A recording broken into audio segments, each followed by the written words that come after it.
Magandang araw Pilipinas, magandang araw sa buong mundo. Samahan niyo po kami ng isa't kalahating oras ng mga showbiz news sa Pilipinas. Mga showbiz news na trending at pinag-uusapan. Ito po si Mildred Bacud at ito po ang Showbiz Unlimited. Ayan. So, good afternoon, good day po sa ating mga viewers all over the world, hindi lamang po dito sa Pilipinas. Log in na po kayo sa www.psrtv.ph at i-click nyo lamang po ang icon na Showbiz Unlimited o kaya ay pwede na rin po kayong manood sa YouTube channel. Ayan, mamaya po makakasama ko po ang aking co-host na si Romel Placente. Medyo hinihintay pa po natin yan. So marami po tayong pag-uusapan ngayon. Meron po tayong mga issue sa nalalapit na concert ni Vice Ganda sa May 22 yan sa Smart Araneta Coliseum. And of course, pumirma na rin ng panibagong kontrata itong si Carla Abellana sa Kapuso Network.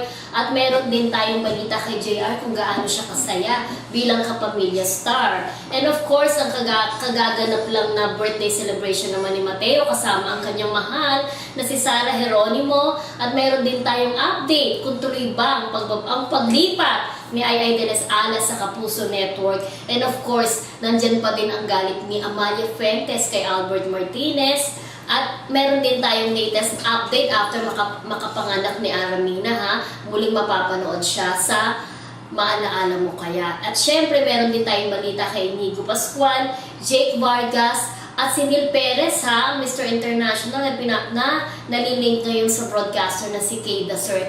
Marami pa po kaming balita. Of course, ang inyong paboritong blind item. Lahat po yan ay amin pong ibabalita sa inyo sa pagbabalik yan ng Showbiz Unlimited.